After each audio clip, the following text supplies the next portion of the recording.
Bonjour Trina, bonjour Alexandre. Bonjour. Bienvenue, vous nous appelez d'où, Julie? Je vous appelle de La Rochelle. D'accord, et vous avez des soupçons sur la fidélité de votre compagnon? C'est ça. Soupçons, disons que non, j'en ai plus trop de soupçons. D'accord.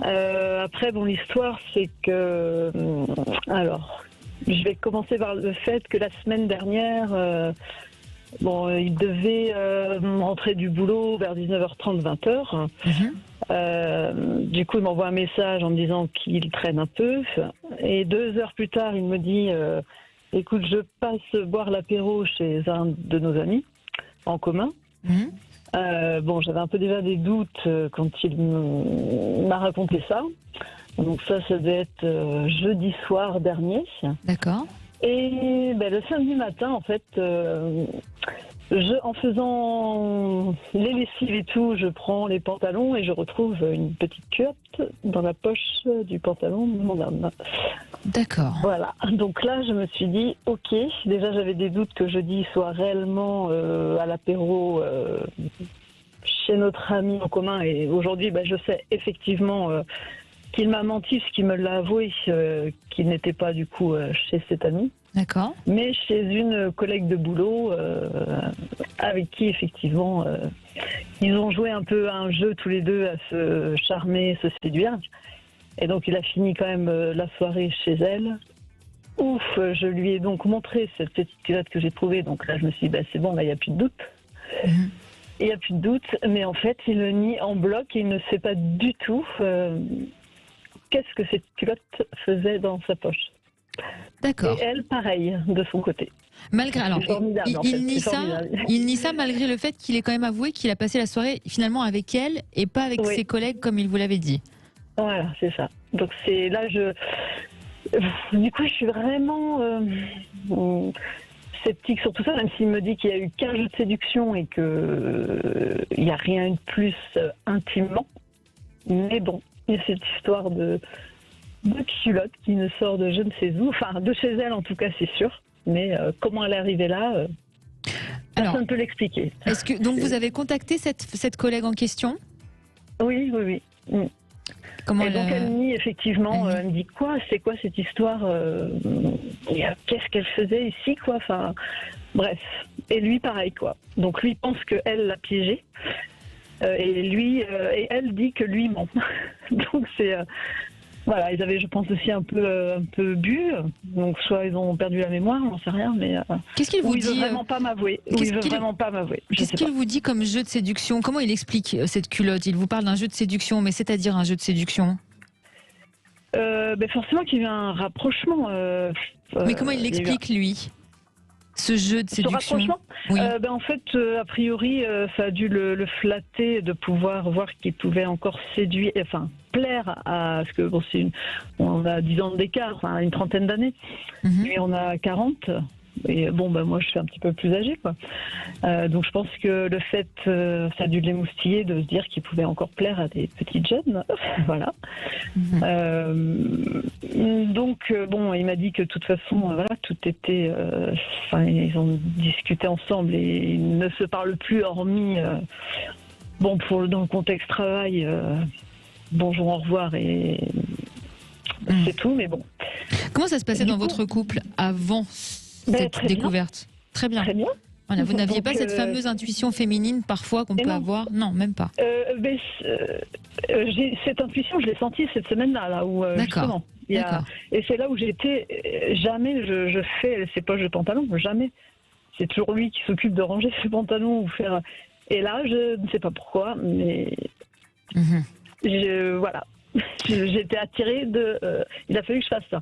Et le pire dans tout ça, c'est que je me dis, une semaine avant, on discute et là, il me dit qu'il a envie d'avoir un enfant avec moi. D'accord. Et là, je suis tombée des nues parce que c'est une discussion qu'on a eue quand même de maintes et maintes fois où on s'est dit que pour nous, c'était fini, qu'on ne ferait pas d'enfant parce qu'on en a déjà un chacun. Et que moi, du coup, je suis quand même, j'ai une quarantaine d'années. Ça commençait à faire un peu d'âge pour avoir un autre enfant. Et donc, moi, j'avais vraiment tiré un trait là-dessus. Et vous pensez que là, il vous propose ça parce que, je dis bien ce que vous pensez vous, hein, parce qu'il aurait commis justement cette faute? Je sais pas en fait, je me demande si ça n'a pas eu un déclic chez lui, parce que je dis mais comment tu me sors ça là aujourd'hui, que tu as envie d'avoir un enfant? Alors que, je veux dire, on était clair sur ce sujet, et il me dit, j'ai écouté des choses, je me suis renseignée sur plein de choses, et oui, effectivement, ce serait le moment, et pour toi, oui, finalement, t'es pas non plus si âgé que ça pour ne plus pouvoir avoir d'enfant. Mais du coup, je me dis, est-ce que c'est cette histoire qui l'a émoustillé, qui lui a donné cette envie d'enfant? Mais du coup, je suis un peu perdue. Forcément. Je sais pas trop quoi en penser. Je sais pas s'il me dit la vérité ou il ne dit pas la vérité parce qu'il sait que ça me fera peut-être encore plus mal, mais à la limite, je préférerais vraiment... Oui, vaut mieux le savoir. Alors, c'est délicat, c'est toujours délicat, ce genre de questions, bien sûr, parce qu'on n'est pas là pour briser des couples non plus. Alexandre, votre ressenti, votre intuition là-dessus, qui est plutôt ultra développée. Oui, je vais être uniquement sur mon ressenti. Après, de ce que je ressens, je ne pense pas qu'il ait le désir d'un enfant pour essayer de masquer cette histoire sentimentale ou extra-conjugale.